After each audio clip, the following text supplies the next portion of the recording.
1.5 metre लंबा एक लड़का 30 मीटर ऊंचे एक भवन से कुछ दूरी पर खड़ा है, ठीक है ना। तो एक भवन है बेटा और ये कितना है, 30 मीटर ऊंचा है। कितना है बेटा, ये देखो दे रखा है यहाँ 30 मीटर ऊंचा है। तो ये मैंने 30 मीटर ले लिया, क्या ये मेरा भवन है, ठीक है बेटा। 30 मीटर ऊंचा और उससे कुछ दूरी पर एक लड़का खड़ा है जो कितना है, 1.5 मीटर लंबा, यानी 1.5 मीटर लंबा। तो मान लीजिए लड़का खड़ा है आपका यहाँ पर, ठीक है बेटा। ये कितना है, 1.5 मीटर का है लड़का। ये है आपका लड़का बेटा, ठीक है ना, 1.5 मीटर लंबा है, ठीक है। जब वह ऊंचे भवन की ओर जाता है, यानी वो यहाँ पर खड़ा है, तो देखो जमीन तो दोनों की एक ही होगी बेटा, भूमि है, दोनों का आधार तो भूमि पर ही है। भवन भी जमीन पर होगा, लड़का भी जमीन पर होगा। अब कह रहा है वो कि वो भवन, जब वह ऊंचे भवन की ओर जाता है, मान लीजिए लड़का यहाँ था पहले, अब आ गया लड़का यहाँ पर, ठीक है ना। जब यहाँ आ गया है ये लड़का, तो यहाँ 1.5 था, तो 1.5 यहाँ भी रहेगा बेटा, 1.5 मीटर, ठीक है ना। तो जब वो लड़का भवन की ओर जाता है, यहाँ पर आ गया मान लीजिए, तब उसकी आंख से भवन के शिखर का उन्नयन कोण 30 अंश से 60 अंश हो जाता है। पहले कितना था, 30 अंश था, अब कितना हो गया है, 60 हो गया है। यानी ये कह रहा है वो कि जब उसको लड़का पहले जहां खड़ा था, वहां पर उसके शिखर का जो भवन है, उसके शिखर का उन्नयन कोण कितना था बेटा, 30 अंश था, ठीक है ना। लेकिन क्या होता है कि लड़का कुछ दूरी चल करके गया है भवन की ओर, भवन की ओर जाता है, तब उसकी आंख से भवन के शिखर का उन्नयन कोण बदल जाता है। देखो बदल के क्या हो रहा है, 30 से 60 हो रहा है। यानी पहले 30 था, तो अब क्या हो रहा है बेटा, ये 60 हो रहा है। तो अब यहां से इसके शिखर का उन्नयन कोण कितना है बेटे, 60 डिग्री है, ठीक है ना। कितना, ये 60 डिग्री है। तो बताओ कि वह भवन की ओर कितनी दूरी तक चल कर गया है। यानी यहां से वो यहां पर आने में, यहां था पहले, अब यहां आया है, तो यहां से यहां तक आने में कितनी दूरी चल कर गया है। मान लीजिए मैंने मान लिया उसको x दूरी चल के गया है, ठीक है ना।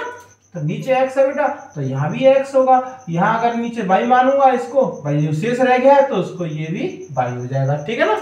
हमारा देखो प्रश्न, अब हमारे कोण कहाँ बनना है, ऊपर बनना है, तो ऊपर से मतलब है, हमें अब नीचे से मतलब नहीं है। लेकिन इतना जरूर है कि 1.5 मीटर यहाँ है, तो यहाँ भी है, तो यहाँ भी 1.5 होगा बेटा। ये पूरा टोटल 30 था, इसमें से ये 1.5 नीचे वाला तो कट ही गया ना, क्योंकि हमारा तो त्रिभुज ऊपर बन रहा है, समकोण त्रिभुज देखो यहाँ पर बन रहा है, ये रहा एक और एक ये रहा 30 डिग्री वाला, है कि नहीं। तो हमें तो ऊपर से मतलब है और नीचे से तो कोई मतलब नहीं है। तो ये 1.5 था, तो ये टोटल 30 था, 30 में से 1.5 घटा दूंगा, तो ये यहाँ से और यहाँ तक का, यहाँ से और यहाँ तक की लंबाई निकल के आ जाएगी बेटा। 30 में से 1.5 घटाऊंगा तो कितना आ जाएगा मेरा, आपका आ जाएगा 28.5 मीटर। तो ये कहां से कहां तक है बेटा दूरी, देखो ये यहां से और यहां तक की दूरी है केवल, ठीक है ना। ये यहां से यहां तक की लंबाई है बेटा। ये 30 को थोड़ा सा हटके लिखता हूं, 30 मीटर है ना। ये है अपना भवन, ये टोटल थी बेटा पहले, यहां तक थी पूरी, ठीक है ना, ठीक है बेटा। तो ये देखो ये 1.5 था, तो ये ऊपर कितना रह गया, 30 में से 1.5 घटा दिया तो कितना आया, 28.5, ठीक है। देखो नामकरण कर दो, ऊपर ही कर लीजिए, ए, ये बी, ये सी और ये बेटा डी, ठीक है ना। ये है आपका डी। ध्यान देना एक और बात, दोबारा सुन लीजिए। कह रहा था वो 30 अंश से 60 अंश हो रहा है। ध्यान देना बेटा, एक कॉमन सेंस वाली बात है कि भवन तो अपना वही की वही है, हम उस भवन की तरफ चलेंगे, जितना हम उसकी तरफ बढ़ते जाएंगे कोण हमारा उतना ही बढ़ता चला जाएगा बेटा, ठीक है ना। पहले देखो हम दूर थे तो 30 डिग्री था, हम नजदीक पहुंच रहे हैं, भवन की ओर गए ना, तो यहाँ कितना हो गया है, 60 हो गया है। मतलब हमने बिल्कुल सही नामकरण किया है, यहाँ 30 और यहाँ पर 60, ठीक है ना। और वैसे भी उसने स्पष्ट बोल दिया था, 30 से कितना हो गया, कोण 60 हो गया है, ठीक है ना। पहले 30 था तो कितना हो गया, 60 हो गया। ध्यान रखना, जितना हम वस्तु की तरफ चलते जाएंगे कोण उतना ही बढ़ता जाएगा, और जितना हम उससे दूर जाएंगे उतना ही कोण छोटा हो जाता है, ठीक है बेटा। चलिए तो अब देखो यहाँ पर, यहाँ लिखूंगा मैं, माना वह x दूरी, x मीटर में चल रहा है, x मीटर दूरी चल कर गया है, ठीक है ना। समकोण त्रिभुज, देखो बेटा कोण दो है तो त्रिभुज भी दो बनेंगे यहाँ, ठीक है ना। समकोण त्रिभुज, अब देखो समकोण त्रिभुज एक तो बन रहा है आपका बी सी डी, देखो बन रहा है, देखो बी सी डी ये वाला, ठीक है बेटा। तो समकोण त्रिभुज बी सी डी में, बी सी डी में, बी सी डी में बेटा। तो यहाँ पर कोण कितना है 60 डिग्री है। तो देखो लंब और ये आधार, तो tan ले लूंगा, तो tan 60 बराबर लंब कितना है बेटा 28.5 है, 28.5 है बटे आधार कितना है बेटा 22 है। tan 60 का मान √3 होता है बराबर 28.5 बटे 22 बेटा। क्रॉस मल्टीप्लाई कर दीजिए इसका, ठीक है ना। तो क्या हो जाएगा √3 22 बराबर 28.5। तो 22 बराबर कितना हो जाएगा आपका, 22 बराबर 28.5 बटे √3, ठीक है ना। बाद में देखूंगा अब इसको मैं, समीकरण नंबर 1 दे दिया मैंने इसे, ठीक है। अब देखो दूसरा त्रिभुज कौन सा है, त्रिभुज ए सी डी में, ठीक है बेटा। तो यहां लिखता हूं मैं त्रिभुज, समकोण त्रिभुज है ये ए सी डी में, ठीक है ना, ए सी डी में, ठीक है बेटा। तो यहाँ पर देखो कोण कितना है 30 डिग्री है। तो क्या लूंगा मैं यहाँ tan 30 बराबर, ठीक है ना, tan 30 बराबर, ठीक है बेटा। यहाँ पर शायद आपको चमक आ रही होगी बोर्ड पर, ठीक है ना, इसलिए आपको दिखाई नहीं दे रहा होगा।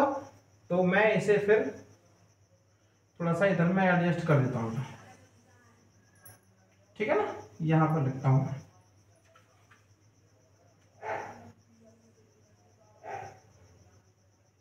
त्रिभुज ए सी डी में, ए सी डी में, ठीक है ना। तो tan 30 बराबर क्या हो जाएगा, लंब कितना अपना 28.5 है बटे आधार कितना है बेटा, देखो आधार ये पूरा हो गया तो ये इधर का 22 है और ये x है तो x प्लस 22, ठीक है बेटा। tan 30 का मान कितना होता है 1 बटे √3 होता है बराबर 28.5 बटे x प्लस 22। क्रॉस मल्टीप्लाई कर दीजिए बेटा, तो क्या हो जाएगा देखो x प्लस 22, और देखो 22 का मान भी लगा देता हूं मैं यहाँ, कितना हो जाएगा 28.5 बटे √3 बराबर बेटा x प्लस 22 हो रहा है, 22 का मान लगा दिया मैंने, कितना है वो 28.5 और गुणा हो रहा है √3 का, ठीक है बेटा। अब देखो ये पूरा उधर में ही ले जाइए आप, तो x बराबर, मुझे तो x का ही मान चाहिए, ठीक है ना। तो क्या हो जाएगा 28.5 √3 माइनस, ये उधर जाएगा माइनस हो जाएगा क्योंकि यहाँ प्लस है, 28.5 बटे √3 बेटा, ये गया उधर है, ठीक है ना। अब देखो यहाँ भी 28.5 है, यहाँ भी 28.5 है, तो आप क्या करेंगे, थोड़ा सा बड़ा प्रश्न है बेटा, यहाँ पर कर देता हूँ इसे, ठीक है ना। देखिए x बराबर, देखो बेटा 28.5 कॉमन ले लीजिए, 28.5 कॉमन ले लिया तो क्या रह गया √3 बटे 1 और माइनस 1 बटे √3, ठीक है ना। इसके नीचे 1 मान लिया मैंने और यहाँ 1 बटे √3 रह गया है। अब देखो अंदर लासापा ले लिया मैंने, एलसीएम ले लिया है 28.5, तो अंदर एलसीएम ले लिया तो क्या हो गया बेटा √3 हो गया एलसीएम, तो ठीक है ना। तो यहाँ पर 1 का भाग √3 का गुणा कर देंगे तो कितना हो गया बेटा 3 माइनस √3 का √3 में 1 बार जाएगा, 1 का गुणा करेंगे तो 1 ही रहा, 3 में से जाएगा तो 2 बचेगा, ठीक है ना। तो देखो 28.5 गुणा 2 कितना हो जाएगा 28 दूनी 56 और 1 57 बेटा, 57 बटे √3 से ऊपर नीचे गुणा कर दो क्योंकि नीचे √3 आ रहा है, तो ये हो जाएगा 3 से 57 कटेगा बेटा 19 हुआ, ठीक है ना। तो कितना निकल के आया यहाँ 19 और इधर में ये √3 मीटर, इतना दूरी चल करके वो गया है, क्योंकि यही तो है अपना x का मान, ठीक है ना। प्रश्न की कैलकुलेशन थोड़ी सी बड़ी थी, प्रश्न भी बड़ा था बेटा, ठीक है ना। ये जब प्रश्न आते हैं तो कम से कम 4 नंबर, अधिकतम 6 नंबर में आते हैं ये प्रश्न, और यहाँ से 1 या 2 प्रश्न बोर्ड के पेपर में निश्चित आएगा बेटा, ठीक है ना। चाहे कोई सा भी बोर्ड हो आपका, यूपी बोर्ड हो चाहे कोई सा भी और भी दूसरा बोर्ड हो, क्योंकि एनसीईआरटी और सब में लागू है, ठीक है ना। तो खास करके हम यूपी बोर्ड की बात करें तो यूपी बोर्ड में कम से कम 4 नंबर, अधिकतम 6 नंबर का ये सवाल आता है बेटा, ठीक है। अब की बार भी आया है, ठीक है। तो ये प्रश्न आपका हो गया, ठीक है ना। अब जो है वीडियो थोड़ी सी लंबी हो जाएगी बेटा, 2-3 पार्ट में करके देंगे।